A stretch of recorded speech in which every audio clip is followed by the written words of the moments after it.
алейкум, урматтуу кыргыз элим.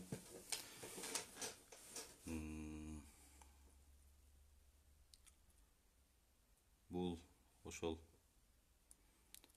Адахам Кимсанбаевичтин тарапташтарына жана ошол жердеги Ороз айымды коргоп чыгып аткан патриот жигиттерге, патриот эжелерге, карындаштарга кайрылуу да. Мен бардык видеолорду, кайрылууларды карап чыктым. Туура коргоп атасыңар, Ороз айымды коргоп чыгып атасыңар. Бизде жакшы сөз бар да. Шамал болбосо дейт, дарактын башы кыймылдабайт дейт. Шамал болбосо дарактын башы кыймылдабайт дейт. Буга чейин Ороз айым көрүп эле аттык, биздин мындайча айтканда баардыгыбызды зекке чыгарып койду. Мындайча айтканда колдогондордун баардыгы зек деп атты да. Анан биз унчуккан жокпуз. Каралап маалыматтарды чыгарып атат, эч кандай фактысы жок, эч кандай далили жок. Комментарийлерди өзүнүн баракчасында таратып атат, видео обращениелерди таратып атат. Анан мен ошол кайрылып, ошол Ороз айымды коргоп аткан агалар, инилер баардыгыңыздарга кайрылам да. Биринчиден бардык маалыматты тактап чыгыңыздар. Бардык маалыматты тактап чыгыңыздар. Ороз айым кандай маалыматтарды чыгарды, ошолорго кандай далилдери бар? Бардык жерде далил керек да. Мисалы үчүн айтып атпайсыздарбы? Сотко беребиз, дүйнөлүк сотко беребиз депчи. Анан сотко бериш биздин деле колубуздан келет. Бизде деле мисалы үчүн канчалаган миллиондогон Садыр Жапаровдун тарапташтарын баардыгын зекке чыгарып койду. Бир эле Ороз айым эмес, ушул Адахам Кимсанбаевичтин тарапташтары баардыгы эле зекке чыгарып атат, ууру деп атат, башка деп атат. Биз сабыр кылып эле келип атабыз. Негизи башында башталганда биз жактан эч кандай реакция болгон жок аларгачы. Эч кандай реакция болгон жок. Биз аларды каралаган жокпуз. Ким болбосун, 18 талапкер болсун, 18 талапкерди тең биз башынан каралап чыккан жокпуз. Аларды жамандаган деле жокпуз. Курук доомат деле айткан жокпуз. Башында ушул Ороз айым баштады. Садырчылар, алар зектер, ушундай курук дооматтар да, мындайча айтканда курук дооматтарды айта баштады да. Түшүнөм, эми баягы кресло деген жаман нерсе экен. Креслонун айынан мындайча айтканда мен сиздерге мындай эле айтып коеюн. Кимдин тарапташтары болбосун, бул бийликтегилердин баардыгы булар жалганчылар экен да. Бийликке келердин алдында кандай гана жол менен болбосун бийликке келиштин аракетин кылат экен, өзүн мактайт экен, айды алып берем дейт экен, асманды алып берем дейт экен, элим үчүн иштейм дейт экен. Андан кийин бийликке келгенден унутуп калат экен да. Мындайча айтканда бул бийлик өтө жаман, өтө ыплас нерсе экен. Өтө ыплас. Ыплас жерге ушинтип ыплас жол менен гана барышат экен да. Буга чейин бизде 30 жыл ушундай болуп кетиптир. Эми bundan бул жагына таза болот Кудай кааласа. Анан ошол Москвадан кайрылып атат, Бекзатты тигиндей кылабыз, моундай кылабыз депчи. Анан кийин мен ошол бир туугандардын баарына кайрылат элем. Мейли келгиле, Москва болсун, Кыргызстан болсун, биз силер менен жолугуп, силер менен сүйлөшкөнгө даярбыз. Эч кандай эмоциясыз. Баягы айтат го, өзүңдү эр ойлосоң, бирөөнү шер ойло дейт да. Ким болбосун, спортсмен болсун, башка болсун, кыйын болсун, өзүңдү эр ойлосоң, бирөөнү шер ойло дейт. Ошондуктан ар бир ооздон чыккан сөзгө жооп бере турган убакыт саат келет. Ошон үчүн ачууга алдырбаңыздар. Бардыкты эки жактуу карап чыгыңыздар, эки жактуу. Кимден кетип атат? Кимден кетип атат? Бул сөз эмнеден келип чыгып атат? Мисалы үчүн бир эле обращение же бир эле сөздөн келип чыккан жок булчу. Мисалы үчүн буга чейин каралап келди. Буга чейин каралап келди. Lexus алып бериптир деди Садыр Жапаров. Андан кийин кечегиде плашатта Бакай деген байкебиз бар. Ошол менен Бекзаттын сүрөтүн неме кылып кечегиде жаман сөздөрдү жазып өзүнүн баракчасына жайгаштыргандан кийин мындайча айтканда бул акыркы эскертүү болду. Бирок соттошобуз деп атпайсыңарбы? Мейли соттошконго даярбыз. Келиңиздер, кай жерде болбосун соттошконго даярбыз. Бирок эки жакты тең карап анан айтыш керек да ар бир сөздүчү. Эгер соттошо турган болсок, силер айтып атасыңар Бекзатты Ороз айымдан кечирим сурасын деп атасыңар да. Бирок Ороз айым бир эле жалгыз да, мен сыйлайм аны. Ал биздин энебиз катары, келечектеги эне катары мен сыйлайм. Бирок сыйдын дагы чеги бар да. Ошол өзүнүн сыйын, мисал үчүн мени бирөө келип жамандаган болсо, ошондой бирдемени айтып аткан болсо, ал күнөө мен өзүмдө да. Мен ошол адамды ошол даражага жеткирип, бирдеме деп же туура эмес жолдо жүрүп бирдемени айтып койгонмун. Эгер соттошо турган болсок, дагы кечирим сураттырабыз деп атасыңар. Кечирим сурата турган болсок, Ороз айым видео обращение жасасын. Ошол эле эмил жасасын. Миллиондогон 6 миллион элди, мейли 5 миллион элди зектеп салды да. Ошолордон кечирим сурасын Ороз айым. Адахам Кимсанбаевич кечирим сурасын, баардыкты миллиондогон элдерди маңкурттар деди. Ал кечирим сурасын. Эгер соттошо турган болсок, мындайча айтканда жагдайлар көп да. Ошондуктан анан кийин мен баягы ооз калгыс сөздөрдү айтып атпайсыңарбы? Шакал, анан бычып салам, эртең кеч болот, алдын ала кечирим сура депчи. Кечирим сураш үчүн, Бекзат бир адамдан кечирим сураш үчүн Ороз айым 6 миллион элден кечирим сураш керек. 6 миллион элден кечирим сураш керек. Анан ошол эле жанагы түндөсү байке чыккан бир Бекзат тигиндей мондай депчи. Мен деле сизге жаман неме кылбайм. Бирок сиздер адилеттүү караңыздар. Эки жакты тең караңыздар. Бизде факт бар. Ошол кечендеги чыккан видеолор боюнчагы факт, далилдер бар. Ал жерде айтылган компьютерлер бар. Ошол компьютерлер жок дегендей, дагы башкала жагдайлар бар.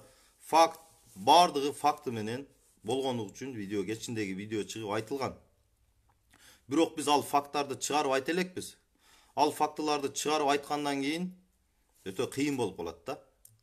Бул жөн гана эскертүү болду, акыркы эскертүү. Каралабагыла деген акыркы эскертүү болду. Анан мен ошол тарапташтарга, ошол бардыгы эле ушул талапкерлерге мен кайрылып кетем. Ушундай эле кыйын экесиңер, ушинтип эле бири-бирибизди чукубай, ушу бири-бирибизди чукугандыктан ушул 30 жылдан бери өнүкпөй келдик да. Келгиле, андан көрөк мамлекетке салым кошойлу. Мамлекетибизди канткенде өнүктүрөбүз. Коррупция менен канткенде коррупциядан арылабыз. Канткенде бизде жумуш ордун түзөбүз. Ким болбосун, мейли келиңиздер. Мына Садыр Жапаров айтты. Немис болсун, башка болсун, биздин мамлекеттин элибиз үчүн өзүнүн мындайча айтканда проектиси, планы болуп, биздин мамлекетке эл үчүн иштеп берем, салымымды кошуп берем деген адамдардын бардыгы кызмат ордуна келет. Дагы бир айтып кете турган нерсе, максат кызмат ордунга келиш эмес, ошол көтөрүп чыккан, ошол алып кете алам деген ким, кайсыл профессия болбосун, ошол өзүнүн профессиясын алып кете алам деген гана адамдар келиш керек. Себеби мындайча айтканда врач мал сойгуч боло албайт да. Мал сойгуч врач боло албайт дегендей. Ошондуктан келгиле, ынтымакка келейли. Кай жерде болбосун, Москвадан кайрылып атасыздар, Бишкектен кайрылып атасыздар, келиңиздер, ынтымакка келип сүйлөшөйлү. Билимдүүлөр ошол кимин партиясынан болбосун, элибиз үчүн, жерибиз үчүн иштесин. Анан кийин ошол бир партияга кошулуп алып туруп, ошол партиянын тилин сүйлөгөн бул акмакчылык да. Мисалы үчүн Мадумаров, Атакам Кимсанбаевичтин партиясына кошулуп туруп, ушул Ороз айым ошого окшогон нерселерге барып атпайбы? Каралоолоргочу, мындайча айтканда курук дооматтарга барып атат да. Ошондо анын максаты кресло болуп атат да. Мейли Ороз айым келсин, ошондой эле билими жогорусу, мына бизде азыр жаңы конституция кабыл алынса, мына одномандатный, мындайча айтканда жекече өзү депутат болуп келсе болот. Ошол өзгөн районунан ушундай эле эл үчүн, жер үчүн иштесе, өзүнүн ушундай элге салымын кошуп, ошол жердеги өзүнүн айылындагылар колдоп берсе, бир партиянын атынан жамынып барбай, мындайча айтканда патриот мекенин сүйгөн адам, өзүңүздөр жалгыз келсеңиздерге келе турган мүмкүнчүлүктөр бар да. Ошондуктан бардыгыңыздарга кайрылам. Кимин партиялаш болбоңуздар, кимин арыгын чаппаңыздар, кимин балтасын чаппаңыздар. Адилеттүүлүккө чакырам. Адилеттүүлүккө. Кай жерде болбосун адилеттүүлүк жеңишке жетет. Эч качан ойлобоңуздар сиздер, биз бир партиянын же бир адамдын арыгын чаап туруп, анан кызматка келип калабыз же аброюбузду көтөрүп алабыз депчи. Ал туура эмес. Кай жерде болбоңуз, ошол партияга кошулуп, ошол партиянын жаман саясатын сүйлөп келгендиктен, ошол элдин тилин сүйлөбөй, ошол партийный системанын тилин сүйлөгөндүктөн ушул бизде мына революция келип чыкты да. Жөндөн жөн келип чыккан жок. Ошон үчүн бизди ушундай туңгуюкка алып келди. Ошол бир эле партиянын башчысынын жактап сүйлөгөндүктүн айынан ушундайга келип капталдык да. Мындайча айтканда биз азыр сазга батып турабыз. Бизде эчтеке калган эмес. Карызыбыз турат. Келгиле, биригейле. Ошол карызды кантип төлөйбүз? Ким мамлекетке кантип салымын кошот? Дагы бир жолу айтып кетем. Кимдин партиясында болбосун, кимдин тарапкери болбосун, билими жогору, өзүнө ишенген, кыргыз элим үчүн иштеп берем деген, мамлекет үчүн жанымы берем деген адамдар келиңиздер. Кудай кааласа конкурстар болот. Мына депутаттык шайлоо болот. Өзүңүздөрдүн күчүңүздөрдү сынап, өзүңүздөрдүн күчүңүздөр менен келгенге мүмкүнчүлүк пайда болду да, мындайча айтканда мүмкүнчүлүк пайда болду. Мисал үчүн бир партияда мурда бир партия менен келишип алганда булар биринчи орун, мисал үчүн бир эле партияда биринчи орун 1 миллион, экинчи орун 800 миң, 500 миң доллар, 200 миң доллар менен акча менен келген. Бирок акча менен келип туруп эч кандай элдин көйгөйүн чече алган эмес. Ошол партиянын жетекчиси эмне деп сүйлөгөн болсо, ошол эле болгон. Ошонун айынан биз өнүкпөй келгенбиз. Мисал үчүн бизге келген чет жактан келген инвестиция болсун, бир алтын кенди бере турган болсок, эч качан ошол партиянын ичиндеги депутаттар менен кеңешкен эмес бийликтегилер. Ошол партиянын башчылары менен эле кеңешип, төрагалары менен эле. Ошолорго эле берчүсүн берип, мындайча айтканда, көп адамды сатып алгандан көрөк бир партиянын башчысын сатып алып туруп эле биздеги инвестиция болсун, олигархтар өздөрүнүн кызыкчылыгына иштетип келген бардык нерсеничи. Ошондуктан азыр мүмкүнчүлүк келди. Анан дагы бир ушул эфирден пайдаланып айтып кете турган нерсе, ушу Адыкам Кимсанбаевдин тарапташына Ороз айымды жактап чыгып аткан бир туугандарга кайрылам. Өзүңөрдү эр ойлосоңор, башканы шер ойлоңуздар. Биз бири-бирибизди чукуганы менен эч кандай ийгиликке жетишпейбиз. Эч кандай ийгиликке жетишпейбиз. Бири-бирибизди чукуй берсек, мына буга чейинки бийлик 30 жыл бирин-бири чукуп келиптир, бирок эч кандай ийгиликке жетпептир да. Эч кандай ийгиликке жетпептир. Алар бирин-бири чукуп туруп өздөрүнүн гана кызыкчылыгын чечкен. Ошондуктан ошол өздөрүн эр ойлоп, экрандын ар жагында тургандардын бардыгын мен чакырам. Мына менин Facebook'та мен фейк эмесмин. Өзүмдүн аты жөнүм бар. Байланышыңыздар, чыгыңыздар. Муназа менен мынандайча айтканда биримдикке келейли. Мейли маалыматтарды чыгарыңыздар. Бирок факты менен чыгарыңыздар. Факт болсун, ар бир нерсеге факт болсун. Факты болбосочу мыйзам алдында жооп берип калабыз ар бирибиз. Биз деле жооп беребиз. Садыр Нуркожоевич айтты, ким болбосун, партиялашы болбосун, эгер фактысы жок бир жумуш же коррупционный ишке барган болсо, керек болсо Садыр Нуркожоевич бир тууганым дагы жооп берет дейт да. Бир тууганым дагы жооп берет dedi.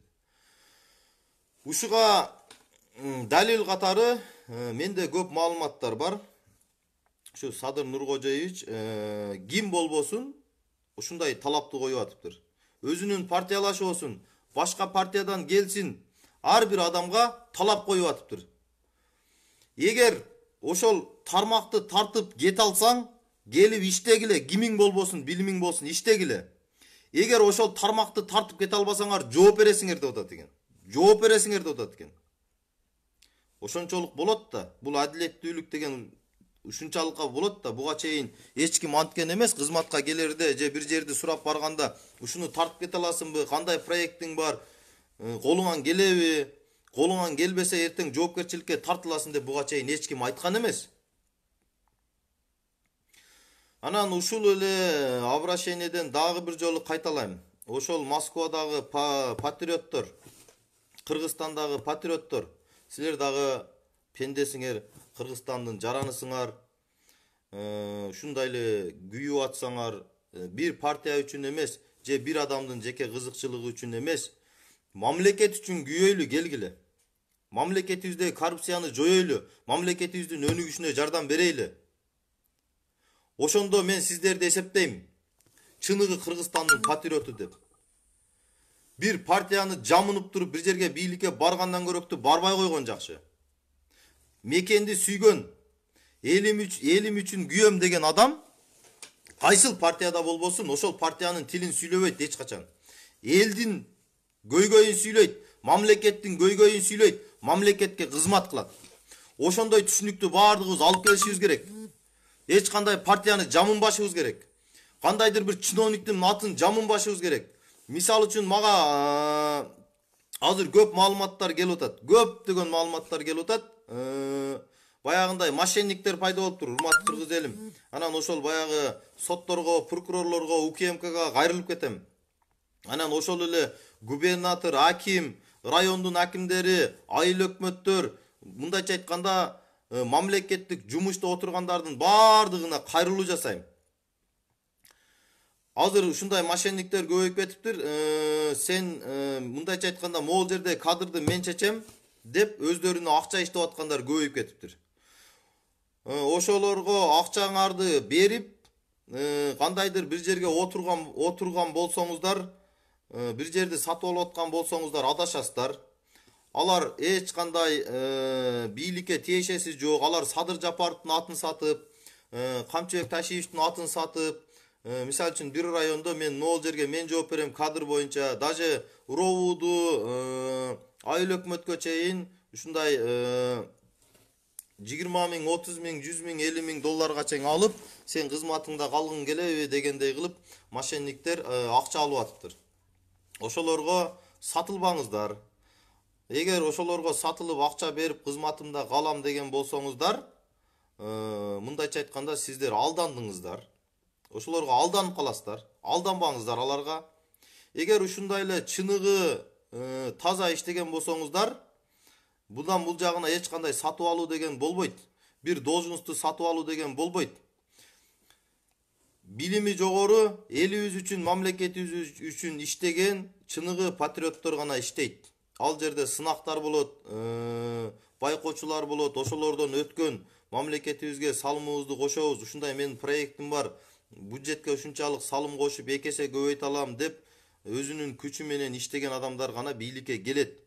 Ошондуктан ошондой акчага алданып, азыртан бир жерлерди сатып алып, бирөөлөргө алданбоону чакырам мен сиздерге. Бардык чиновниктер болсун, прокурорлор болсун, алар Кудай кааласа ким болбосун жазасын алат.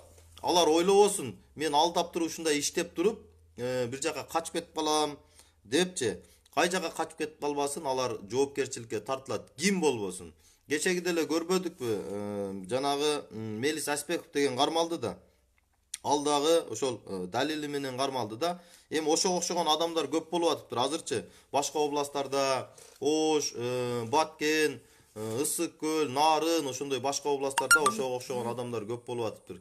Болбосо сени текшерүү кылабыз, сени тигиндей кылабыз деп мындайча айтканда өздөрүнүн максаты мындайча айтканда мошенничество кылып атыптыр. Ошонун эсебинен байып атыптыр. Мындайча айтканда мурунку эски иштеп аткандарды барып коркутуп, эгер сен текшерүү келбесин десең, мага 20 миң доллар бер, 10 миң доллар бер, мен келтирбейм, мен мынау жогоруга чейин таанышым бар деп ушинтип аткан адамдар бар экен. Ошолорго эч кандай ишенбеңиздер. Аларга ишенип акча берсеңиздер, ал силердин алданганыңар, ал адамды таппай каласыздар кийиндер. Ошого окшогон адамдар келсе, улуттук коопсуздук кызматына, прокуратурага кайрылыңыздар. Ошол жардам бериңиздер. Бул максат ойлобоңуздар силер, эски бийликтегилер биз баардыгыбыз тазаланып кетип калат экенбиз, биздин баардыгыбызды кубалайт экен. Ошон үчүн бирөөгө жагынып, бирөөгө акча берип, ордубузду кармап калабыз дебеңиздер.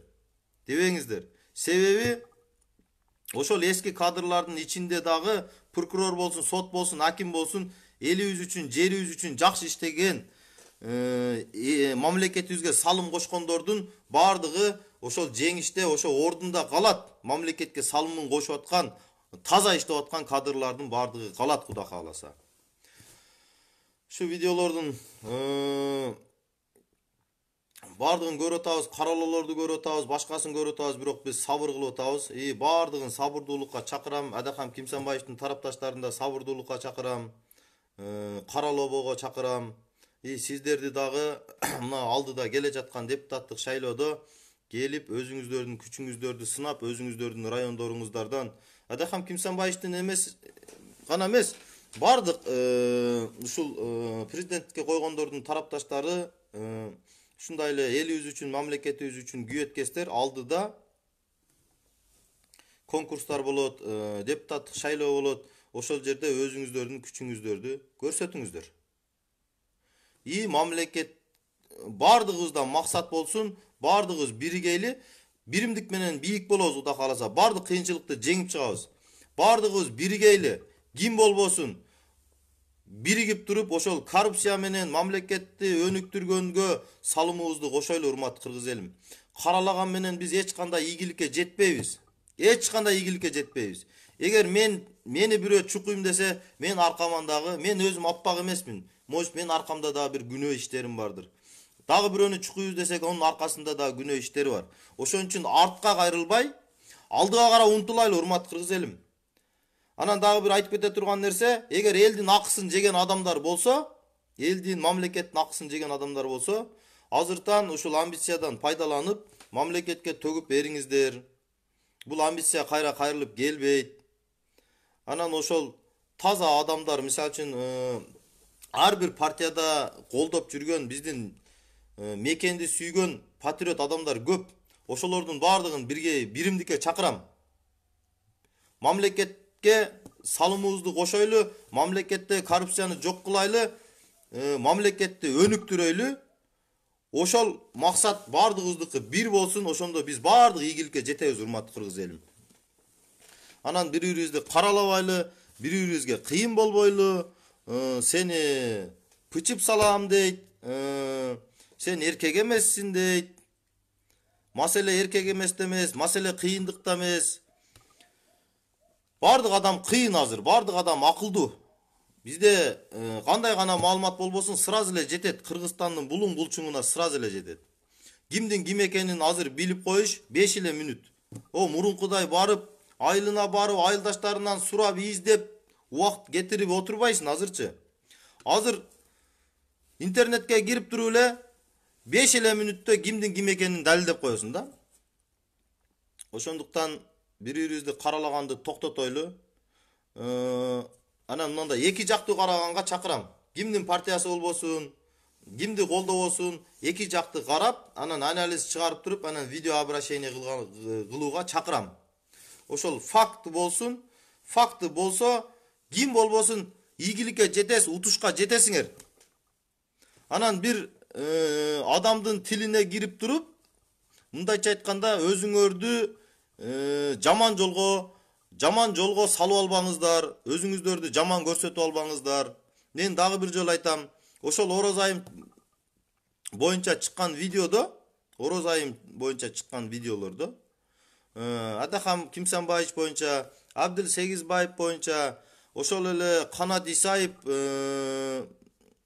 Клара Соронкулова болсун, ким болсун, бардык видеолор ошол Бекзаттын видеолорунда, мына Кыргыз элим үчүн деген ошол Бекзаттын видеолорунда бардыгы асмандан алып сүйлөгөн жок, же жерден алып сүйлөгөн жок. Ошол өздөрү эле кезинде сүйлөгөн видеолору боюнча өздөрүнүн оозунан чыккан сөздөрү гана ошол жерде айтылып, өздөрүнүн бетине коюлган. Бардыгы факты менен. Эч кандай курук доомат жок ал жерде. Ошондуктан баардыгыңыздарды биримдикке чакырам. Мамлекетибизди өнүктүрөлү, мамлекетибизге салым кошойлу. Кайсы райондо болбосун, ошо райондо болсоңуз, ошо райондогу коррупцияны тазалаңыз, ошо райондогу коррупцияны айтып чыгыңыз. Ким болбосун, тууганыңыз болсун, бир тууганыңыз болсун, айтып чыгыңыз. Ошол адам мекенди сүйгөн адам болот. Ошол адам мекенге күйгөн адам болот. Анан бул мен тууганым эле, же болбосо бул мен таанышым эле, буну айтып чыкпайм деген ал эки жүздүү саткындар да, мындайча айтканда эки жүздүү саткындыкка барабар.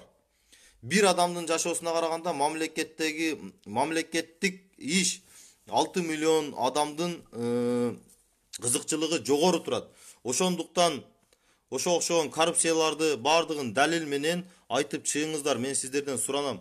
Мамлекетибизге салымды кошуңуздар. Кайсы партиядан болбоңуздар, биримдикке чакырам. Ошол жанагы кыйынсып аткан агалар, байкелер жанагы Ороз Айымдын атынан чыгып атпайбы? Мен сиздерди ар бириңиздерди менен жолугушууга даярбыз. Сүйлөшкөнгө да даярбыз. Биз ушул Бишкекте эле турабыз. Кай жерде болбосун жолугушканга даярбыз. Жана Москвадагы жигиттер айтып атат, жакын арада келебиз, сага көрсөтөбүз деп атышат. Мейли келиңиздер. Биз коркпойбуз, эч жака качпайбыз. Кандай гана маселе болбосун, кандай гана проблема болбосун, кандай гана каралоолор болбосун. Ошондуктан ошол жигиттерге да айтып кетем, маселени эки жактуу караңыздар. Бир адамдын сөзү менен келип туруп, мындайча айтканда, бир адамдын сөзү менен бирөөнү өлтүрүп койгонго болбойт да. Биз кайдан билебиз? Ал жалган маалымат чыгарып аткандыр, туура эмес маалымат чыгарып аткандыр, фактысы жоктур. Ошондой эки жүздүүлөрдүн тилине кирип туруп, өзүңөрдүн өмүрүңөргө, өзүңөрдүн келечегиңерге балта чаап албоону чакырам мен баардыгыңыздарга. Баардыгыңыздардан суранам. Келиңиздер, биригейли, ынтымакка келели. Ынтымакка келсек, баардык ийгиликке жетебиз. Анан азыр мен могул жерде комментарийлерди дагы окуп коеюн. Комментарий мындай көп окубайт элем, ушу комментарийлерге дагы жооп берип коеюн. Мына башынан баштап жооп берейин, урматтуу кыргыз элим. Комментарий болсо жазыңыздар, бөлүшүп туруңуздар. Кандайсыз дейт, жакшы. Ошол Ороз Айымды жоопко тартылсын ал дейт. Эми жоопко тарткан менен биз эч кандай ийгиликке жетпейбиз. Ар ким өзүнүн деңгээлин көрсөтүп коюп атат. Адам кечиримдүү болуш керек. Мен ошол Ороз Айымды аял катары, келечектеги эне катары мен сыйлайм. Менин бир гана суранычым бар ошол Ороз Айымдан. Сиз дагы ушул элге күйүп, ушундай чырылдап чыгып аттыңыз. Рахмат. Бирок каралабооңузду суранам да, мындай факты менен чыгарыңыз. Ар бир нерсенин жоопкерчилиги бар да. Ошол кандайдыр бир партиянын же болбосо кандайдыр бир кандидаттын кызыкчылыгы үчүн өзүңүздүн келечегиңизди талкалап албаңыз. Ошону мен сизден суранам. Ушундай билимиңиз жогору болсо, Кудай кааласа, кайсы райондон болсоңуз келиңиз, өзүңүздүн кандидатыңызды коюңуз. Адына мандатный болуп атпайбы? Ошого коюңуз өзүңүздүн кандидатыңызды. Кудай кааласа, эл колдоп утушка жетес. Можут андан дагы жакшы ишке орношуп калатын чыгарсыз. Эгер мамлекетке салымыңызды кошуп, билимиңиз жогору, ошол адистик, ошол ишти алдыга карап тартып кете ала турган болсоңуз, мен сизге эч кандай каршылык көргөзбөйм.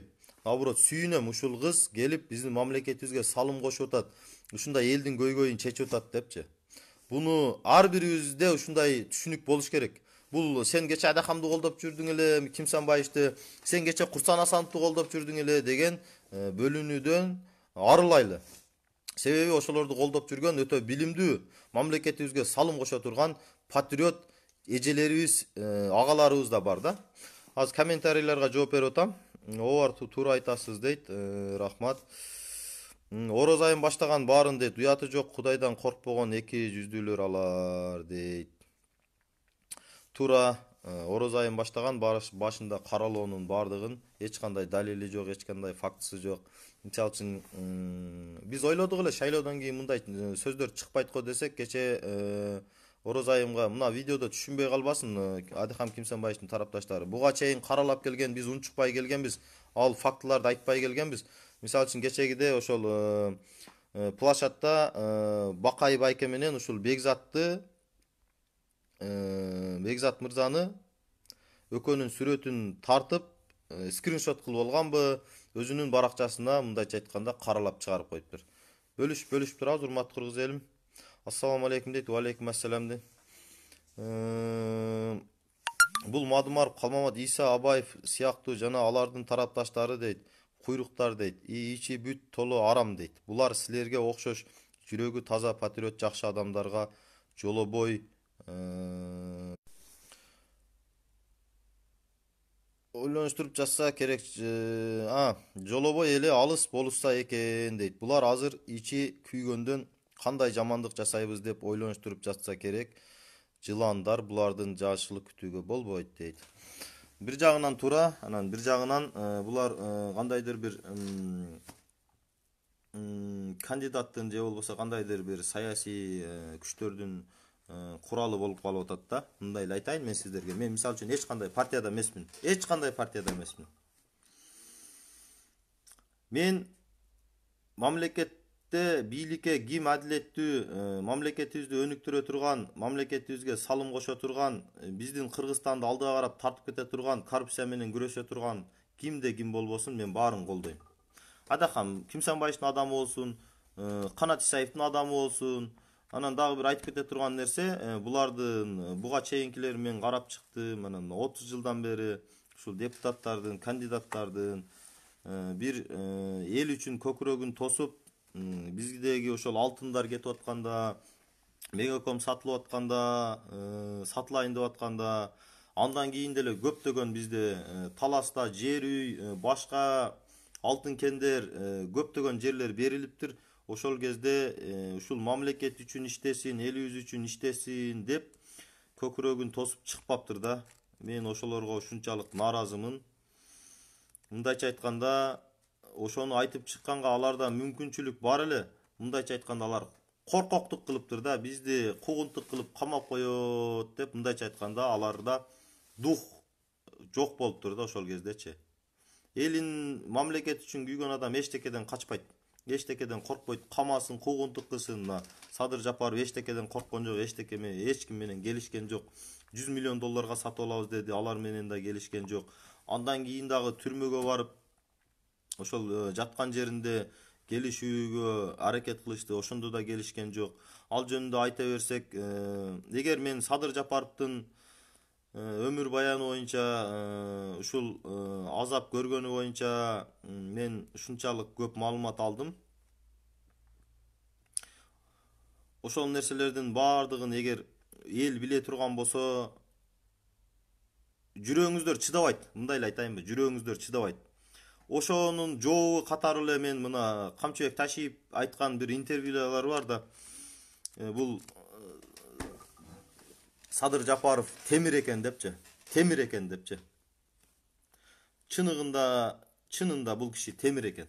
Себеби мен ушул кишинин жакшы тааныган, ошол жерде жакшы жүргөн, өтө жакшы Садыр Жапаровду жакшы билген адамдар менен сүйлөштүм, маалыматтарды алдым, эмне кордуктарды көргөн. Чындап сиздердин, башка адамдардын андай кордукка жүрөгү чыдабайт, андай кордукка чыдай албайт. Мындай эле айтайын сиздерге. Ал маалыматтарды мен айтып чыгара албайм. Чынында мен ал маалыматтарды угуп, бул такталган маалыматтар, урматтуу кыргыз элим. Ушундай өзүмчө шок болдум да. Ушундай Камчыбек Ташиев айткандай темир адам экенине дагы бир ирет мындай канаттандым, урматтуу кыргыз элим, канаттандым. Ошондуктан мен ал кишиге ден соолук каалайм, ийгилик каалайм. Анан ошол айланасында жүргөн жанагы таза эмес адамдар ам жүрөт, ошолордон сак болууну каалайм. Ошол Садыр Нуркожоевдун атын жамынып жаман иштерге, коррупционный иштерге барып аткандар бар экен. Ошолорго дагы эскертүү айтып кетем. Эсиңер барда этеңерди жыйгыла. Садыр Нуркожоевдун атын сатып, андай коррупцион иштерге же болбосо бирөөлөрдөн акча талап кылып ошондой иштерге барбаңыздар. Алар эч кандай Садыр Нуркожоевдун жанында жүргөн адамдар эмес. Бирок ошону Садыр Нуркожоевдун атын сатып, ошондой иштерге барып аткан адамдар көбөйүп кетиптир, мындайча айтканда. Ошолор эсиңерге келгиле. Мен комментарий окуп атам, урматтуу кыргыз элим. Ушул сиздердин ушул сурооңуздар болсо, ар бириңиздердин сурооңуздарга ушул комментарийден жооп берем. Бирок айтып кете турган нерсе, жооп бере ала турганыма жооп берем. Анан жооп бере албай турганыма окуйм, бирок унчукпай эле өтүп кетем. Себеби билген нерсеме жооп берем. Азаматсызбы дейт. Бекзат молодец дейт. Туура айткан. Орозгүл жаагын жапсын, өзү каралап жүрүп шермендеси чыкты дейт. Туура. Шамал болбосо дарактын башы кыймылдабайт. Башында алгыз ошол өзү каралап чыкты. Эч кандай далили жок, ал жерде бүт каралап чыккан.